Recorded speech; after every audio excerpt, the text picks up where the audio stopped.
वक्त हमारे समक्ष है डॉक्टर मंदार वाघड़कर। आप एक इंटरनेशनल न्यूरोलॉजिस्ट हो सर। सर हमारे चैनल में आपका बहुत बहुत स्वागत है। नमस्ते सर, हम आपसे जानना चाहेंगे कि अभी जो काफ़ी बुजुर्ग लोग देखते हैं उनको काफ़ी स्ट्रोक्स के प्रॉब्लम बढ़ रहे हैं दिनों दिन। तो अभी हाल ही में आपने भी एक ट्रीटमेंट भी किया था, तो जिसे कहते हैं इंट्राक्रैनियल स्टेटिंग, जो आपका सक्सेसफुल रहा सर, जो आपने ट्रीटमेंट किया था। तो सर एक्चुअली ये हुआ कैसे था और ये किस तरह से स्ट्रोक्स जो होते हैं तो उसका क्या उपाय है, उस बारे में बताइए। नमस्ते। ये कहना बहुत जरूरी है कि समझना कि लकवा जो होता है, जो पक्षाघात जिसे कहते हैं, जिसको स्ट्रोक भी कहा जाता है, तो ये बहुत लोगों की धारणा रहती है कि एक बार लकवा हो गया तो आजीवन विकलांगता आपको रह जाती है। बड़े किसी लोगों को बार बार भी होता है। दिल का दौरा जैसे होता है वैसे ही ब्रेन का दौरा होता है। दिल का दौरा जब पड़ता है तो मरीज बिल्कुल टाइम गवा नहीं करता, वो तुरंत अस्पताल पहुंचता है, उसको पता कि जान चली जाएगी। पर ब्रेन का ऐसा है कि मानसिकता ऐसी है कि लोग समझते हैं चलो लकवा हो गया तो आजीवन विकलांगता रहेगी, घर पे 2-3 दिन मामूली इलाज करते हैं फिर अस्पताल लेके जाएंगे। पर ऐसा नहीं है, ये गलत धारणा है। आजकल रिसर्च इतना एडवांस हो गया है कि अगर 24 घंटे के अंदर कोई भी लकवे का पेशेंट विकलांगता के साथ अस्पताल पहुंचता है, उसका जो गोल्डन विंडो है 4 घंटे का है। जो 4 घंटे के विंडो में एक मैकेनिकल थ्रोम्बेक्टोमी और इंजेक्शन, 2 सबसे बेस्ट इलाज दुनिया भर में माने गए हैं। ठीक है, एक जो इंजेक्शन लगता है 4 घंटे के अंदर लगता है, अगर 4 घंटे के अंदर सही पेशेंट का उपचार मिलता है पेशेंट को, तो उसकी विकलांगता या पैरालिसिस पूरा रिवर्स हो सकता है।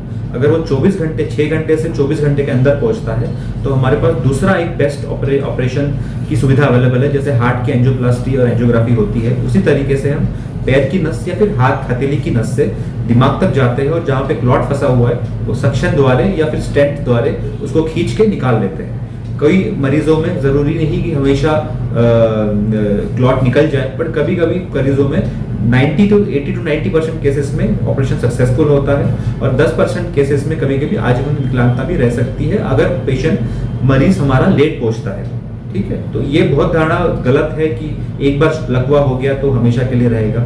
काफी हमने पेशेंट्स में देखा है कि यंग पेशेंट्स में जो जिनकी उम्र कम है, 30 साल 40 साल 50 साल में भी बार बार लकवा होता है।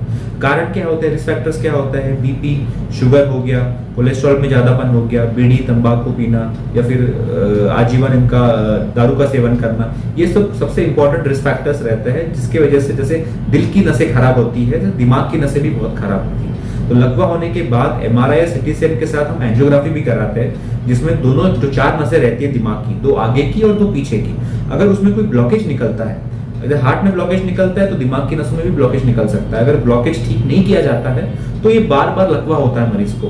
कभी छोटा लकवा हो या सिर्फ गोली चली गई, चेहरे में कमजोरी आ गई या फिर हाथ में कमजोरी आ गई, या कभी कभी बड़ा लकवा आ जाता है कि पेशेंट चल ही नहीं पाता, फिर ही नहीं पाता, बिस्तर पे आ जाता है। पर जो छोटे छोटे दौरे हैं उस पर हम अगर महत्व डालें तो उन पेशेंट्स में हम ब्लॉकेज ढूंढ सकते हैं एंजियोग्राफी द्वारा। अगर ब्लॉकेज 70% से ज्यादा ब्लॉकेज होते हैं तो फिर हम उसमें दिमाग के अंदर नस में जाके एंजियोप्लास्टी और स्टेंटिंग करते हैं। स्टेंट डालना पड़ता है कि नस आजीवन खुली रहे, और खून पतला करने की दवाई जिसमें काम नहीं करेगी उनमें ये प्रोसीजर करना बहुत जरूरी है। और सिमिलर वे में हम एक पेशेंट में जिनको बार बार लकवे के लक्षण आए थे, उनकी शुरुआती के 2 लकवों में उनको एंजियोग्राफी नहीं हो पाई थी, तो इस बार हमने उनकी एंजियोग्राफी की, पता चला कि उनकी सीधी जो नस थी, दिमाग का उल्टा चलता है, अगर सीधे साइड के दिमाग में अगर लकवा होता है तो उल्टे हाथ पैर में लकवे के लक्षण आते हैं। वैसे ही वो मरीज को हुआ था, सीधे साइड की आंख की पीछे की नस में उनको 70 से 80% ब्लॉकेज था।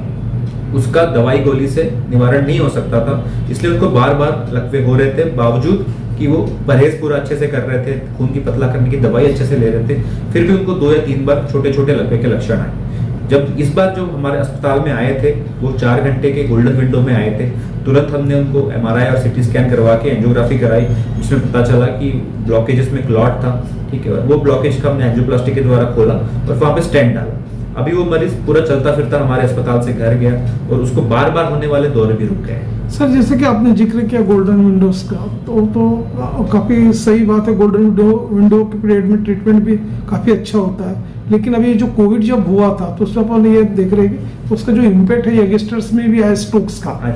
तो आज भी देखा जाए कि गांव में अवेयरनेस नहीं है, तो आपने जैसे कि आपने कॉजेज भी बता दिए कि इस कॉजेज से भी ऐसे हो सकते हैं, तो आप ये बताइए इसके टोटली अपना निवारण के लिए किस तरह का स्टेप्स उठाना चाहिए, उस बारे में बताइए आप। जो बेस्ट निवारण तरीका है, अगर पेशेंट को कोई भी लक्षण आते हैं, एक तो होता है सबसे इंपॉर्टेंट रिस्क फैक्टर्स होते हैं कि बीड़ी, तंबाकू, सिगरेट का सेवन करना, दारू का सेवन करना, ये बहुत इंपॉर्टेंट रिस्क फैक्टर्स है। इनको कम से कम किया जाए या बंद किया जाए। यूजुअली यंग पेशेंट्स में क्या होता है कि जिनको बीपी, शुगर या फिर सब लोग कोई हैबिट्स भी नहीं रहती, जहाँ ना वो बीड़ी, तंबाकू सेवन करते हैं, ना वो दारू का सेवन करते, फिर भी उनको बोलते हैं डॉक्टर साहब इनके लकवा क्यों हुआ। पेशेंट भी यंग है, हमारा 30, 45, 40 साल का पेशेंट है। तो इनमें हमने देखा गया है कि अंदरूनी जन्मजात या फिर जेनेटिक कोई बीमारियां रहती है खून में, इनमें खून गाढ़ा होता है, या फिर इनको कभी जन्मजात कोई हार्ट की शिकायत रही हो, जैसे कि वॉल्व की प्रॉब्लम रही हो, उसमें खून गाढ़ा हो जाता है, या फिर छोटा मोटा क्लॉट दिमाग में जाके फंस जाता है, फिर लकवा करता है। तो काफी बार हम रूटीनली चेकअप तो कराते नहीं है, एंजियोग्राफी, जब तक हमारे लक्षण नहीं है। फिर भी हम यंग पेशेंट्स को जो इनको बार बार लकवा हो रहा है उनको बताते हैं कि कोई भी सब्सटेंस अब्यूज ना करे, बीड़ी का सेवन ना करे, तंबाकू सेवन ना करे, दारू ना पिए, ठीक है। और अभी हमने कई बार पेपर्स में और न्यूज़ में ये भी पढ़ा, यूट्यूब चैनल में भी दिखा गया है कि कई मरीज जाते हैं चंपी कराने, जिसके हम हेयर कटिंग के आप मसाज बोलते हैं। तो गर्दन के मसाज करने के टाइम भी जो झटके से मसाज करते हैं, उसके वजह से भी काफी बार नसों का डायसेक्शन, मतलब नसें की चीरफाड़ हो सकती है, जिसकी वजह से क्लॉट बन के पेशेंट को तुरंत विकलांगता आ सकती है। तो ये भी इन दिनों में बहुत महत्वपूर्ण कारण पता चला है। और जैसे आपने बताया कि कोविड के बाद बहुत लोगों का खून गाढ़ा होने लग गया है, जिसकी वजह से कुछ हार्मोनल या केमिकल की इम्बैलेंस की वजह से लोगों को क्लॉट जमने लगे हैं और लकवे की शिकायत होने लगी। सर, ऐसे पेशेंट यदि आपके पास गोल्डन विंडो पीरियड में यदि आते हैं, तो अपने हॉस्पिटल में किस तरह से state of the art facilities है, क्या मॉडर्न फैसिलिटीज अवेलेबल है, उस बारे में बताइए। हमारे अस्पताल में सभी मॉडर्न फैसिलिटी अवेलेबल है। एक जो स्ट्रोक पाथवे हम चलाते हैं, एक स्ट्रोक ड्रेन, कभी भी हमको लगता है कि स्ट्रोक मरीज हमारे पास आने वाला है, बिना कोई टाइम गवाए सबसे पहले उसको एसेस करते हैं कि पेशेंट को लकवा है कि नहीं है। अगर लकवा है, वो माइनर लकवा है या सीवियर फॉर्म का लकवा है, उसके बेसिस पे हम पेशेंट्स की केयर प्रोसीड करते हैं। अगर वो हायर सीवियर लकवा है तो उसको तुरंत सिटी स्कैन, एमआरआई के लिए शिफ्ट करते हैं। अगर ब्रेन का डैमेज ज़्यादा नहीं हुआ है तो हम पेशेंट की काउंसलिंग करते हैं कि उसको 4 घंटे के अंदर पहुंचता है, क्योंकि इंजेक्शन दिया जाता है जो खून को पिघलाता है। अगर वो 6 से 24 घंटे के अंदर मरीज आया है तो उसको हम एंजियोग्राफी कैथलैब में लिए जाते हैं, जहाँ पे जैसे हार्ट की एंजियोग्राफी होती है। और एंजियोग्राफी द्वारा हम देखते हैं कि अगर मोटी नस बंद है तो मोटी नस हम सक्शन करके क्लॉट निकाल के पेशेंट को रियायत करते हैं कि 24 से 48 घंटे में उसको अधिक से अधिक परिणाम मिल सके।